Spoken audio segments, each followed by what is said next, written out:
Did you see Chelsea's performance against Fulham? Every time we were on this show, Chelsea have had a better performance than the game before. Hugh, do you know what? Pre-season does not matter. Yes, it does. Yes, it does. No, it doesn't. I'm convinced that it does. And do you know for why? Because I used to be of the persuasion that you are. I used to think it didn't count, it didn't matter, it didn't really bear any relevance as to how your season would go.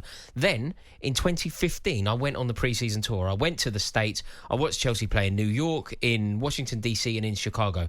And we were pitiful in every single game. And at the time, I was saying, this doesn't matter. This will not bear any relevance as to how our season progresses. And do you know what? It was the worst season that we've had for decades. And the clues were there in the pre-season. I just chose to not see them. Now, however, the clues are there. Chelsea are electrifying.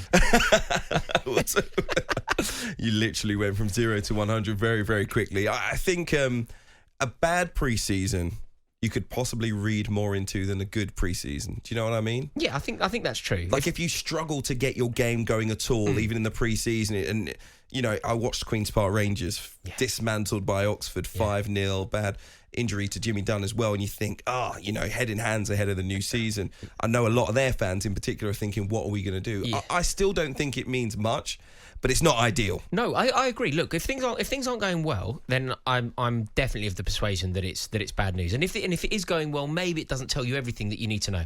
But you would most certainly rather have it that Pochettino's lifted silverware within 30 days. My tongue is firmly in my cheek here, by the way. But 30 days into the job, and he's. I think for the new managers, pre-season games are kind of important because you get to see.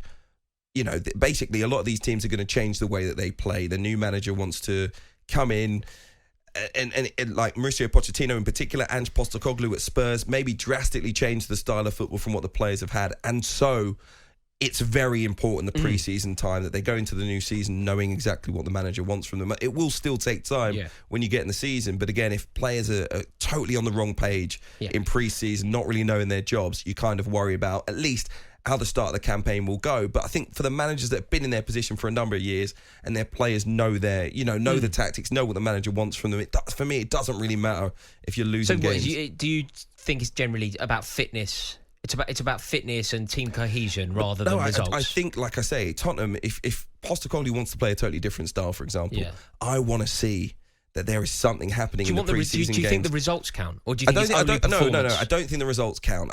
Like if I see a team trying to play a new style of football and you can see, look, the manager's telling them, look, I know it's not clicking right now, but stick to it because this game is all about me improving you for when we get to the actual competitive games, then I can totally understand that because I think that's fine. I don't think the results matter. Performances do to an extent. Yes. And again, you have to be way off it. If you're way off it... individual performances matter. I don't think... I'd like to say that the players are sharp, but all players are different. They're at different stages. Some have been injured back end of last season. They've come back in pre-season.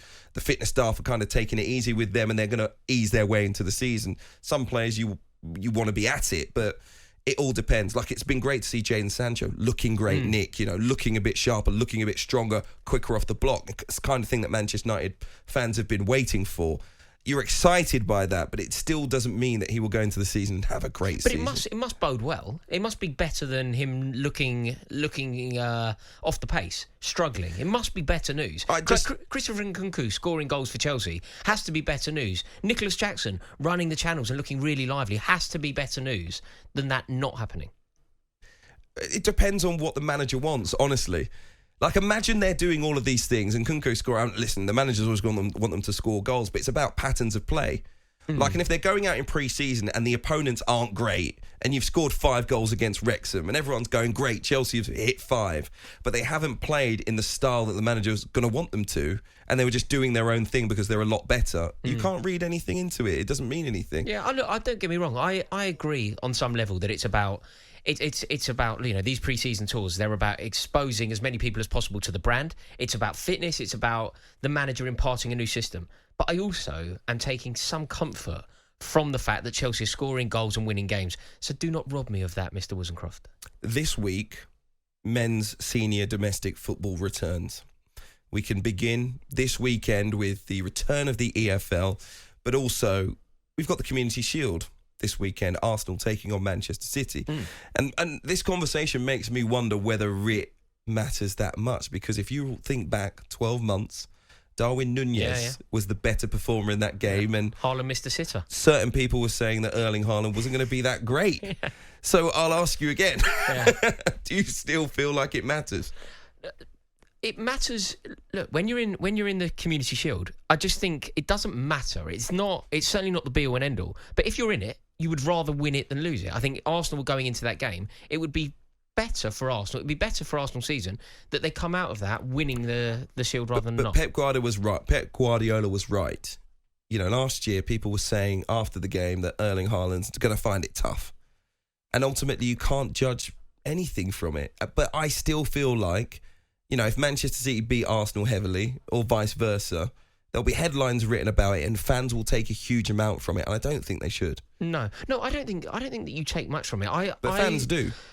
I think fans find success enjoyable, and they therefore embrace anything that is enjoyable. I don't think fans enjoying success or fans enjoying seeing their team win at Wembley is something that we should deride them for. But I also think that if you are in it, if you're playing in the Charity Shield and you are more likely to, and you win that game, it does bode well for you. It's better to win silverware. It's better to see your team succeed at Wembley. It's far more enjoyable to see your team win at Wembley than not.